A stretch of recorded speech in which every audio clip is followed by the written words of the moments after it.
صحابہ کا ایمان، صحابہ کی محبت، صحابہ کے عشق کا آپ کیا اندازہ لگا سکتے ہیں؟ آؤ ذرا صحابہ کا عشق آپ کو سناتا ہوں۔ اللہ کے محبوب صلی اللہ علیہ وسلم راستے پہ جا رہے ہیں، میری بات سمجھ آ رہی ہے آپ کو؟ یہ بچے ذرا گڑبڑ نہ کریں۔ اللہ کے محبوب راستے پہ جا رہے تھے، دیکھا ایک شخص گھوڑے پہ سوار ہو کے جا رہا ہے۔ اللہ کے محبوب کی نگاہ پڑی، اس شخص کو دیکھا، وہ گھوڑے سے نیچے اترا، آپ نے فرمایا ادھر آ جاؤ۔ اپنے قریب کر کے آپ نے فرمایا تیرا گھوڑا بڑا اچھا ہے، بڑا خوبصورت ہے، میرا جی چاہتا ہے کہ میں تیرا گھوڑا خرید لوں اگر تو بیچنا چاہتا ہے۔ اس نے کہا کیوں نہیں، میں بیچنا چاہتا ہوں، اور میں قیمت بتاؤ۔ اس نے گھوڑے کی قیمت بتائی۔ اللہ کے محبوب نے فرمایا تم یہاں کھڑے ہو جاؤ، میں قیمت لے کے آنا چاہتا ہوں، تم یہاں میرا انتظار کرو۔ رحمت للعالمین صلی اللہ علیہ وسلم گھوڑے کی قیمت لینے کے لیے گئے۔ اسی دوران کچھ اور لوگ آئے، وہاں سے ان کا گزر ہوا، انہوں نے دیکھا بڑا خوبصورت گھوڑا وہاں کھڑا ہے۔ انہوں نے اس سے پوچھا او گھوڑے سوار بتانا گھوڑا بیچنا چاہتا ہے؟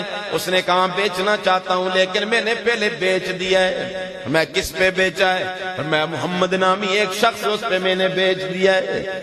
وہ کہنے لگے کتنی قیمت بتائی؟ جی اتنی قیمت بتائی۔ انہوں نے کہا اس سے ڈبل دیتے ہیں، آپ یہ گھوڑا ہمارے حوالے کر دیں۔ پہلے تو اس نے انکار کیا، لیکن پیسے کی لالچ میں آ کر اس نے سودا ان کے ساتھ کر دیا۔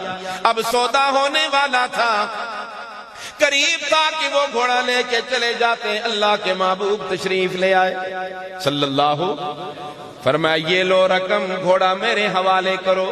اس نے کہا میں تو آپ کو نہیں دیتا، میں نے تو آپ پہ نہیں بیچا۔ اس نے کیا کر دیا؟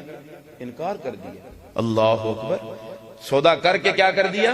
پیسے کی لالچ میں آ کے انکار کر دیا، میں نے آپ پہ گھوڑا نہیں بیچا۔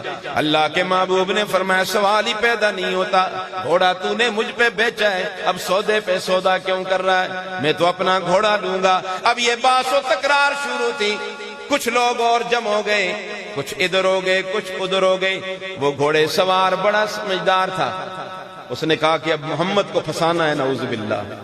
کیسے پھنسانا ہے؟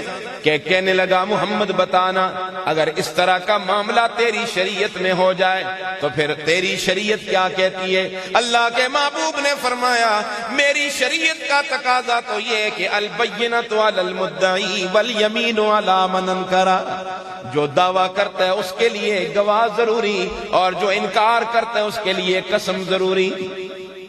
اب گواہ تو کوئی نہیں تھا، لاؤ جی، اب تو گھوڑا تو گیا نا جی۔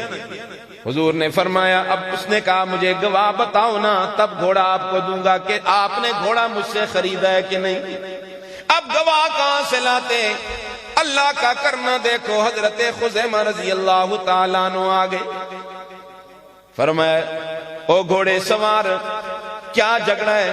کہ جی گھوڑا میں کہتا ہوں نہیں بیچا، اللہ کا محبوب کہہ رہا ہے میں نے خریدا ہے، محمد کہہ رہا ہے میں نے خریدا ہے، گواہ کوئی نہیں ہے۔ حضرت خزیمہ نے فرمایا میں گواہی دیتا ہوں کہ تو نے گھوڑا بیچا ہے، اللہ کے محبوب نے گھوڑا اتنی قیمت میں خریدا ہے۔ رسول اللہ حیران ہو گئے، اب اس کے پاس تو کوئی اور چیز اب عذر باقی نہ رہا، گھوڑا رسول اللہ کے حوالے کر دیا۔ اللہ اکبر، اپنے اپنے گھروں کو چلے گئے۔ اللہ کے محبوب اکیلے تھے، حضرت خزیمہ کو قریب کیا، خزیمہ بتانا تو اس موقع پہ موجود نہیں تھا، تو نے اس طرح کی گواہی کیوں دے دی؟ حضرت خزیمہ کا ایمان بھرا جواب سنیے، کیا فرمانے لگے؟ اللہ کے محبوب ہم نے اللہ کو نہیں دیکھا تھا، آپ نے کہا اللہ ہے تو ہم نے یقین کر لیا۔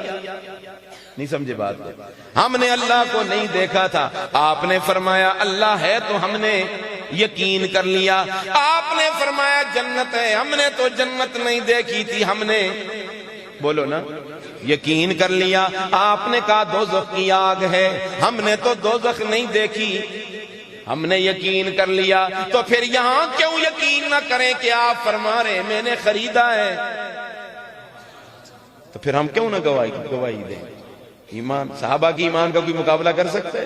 تو پھر سنیے اس موقع پہ اللہ کے محبوب نے فرمایا لوگو، او میری امت کے لوگو، او میرے صحابہ سنو، ہر عدالت کا قانون یہ ہوگا کہ 2 عادل گواہ ضروری ہیں کسی دعوے کو ثابت کرنے کے لیے، لیکن جہاں 2 گواہ موجود نہ ہو، میرا خزیمہ وہ ایک کی گواہی دے گا لیکن اس کی گواہی 2 کے برابر ہوگی۔ کیا عشق، کیا محبتیں یار۔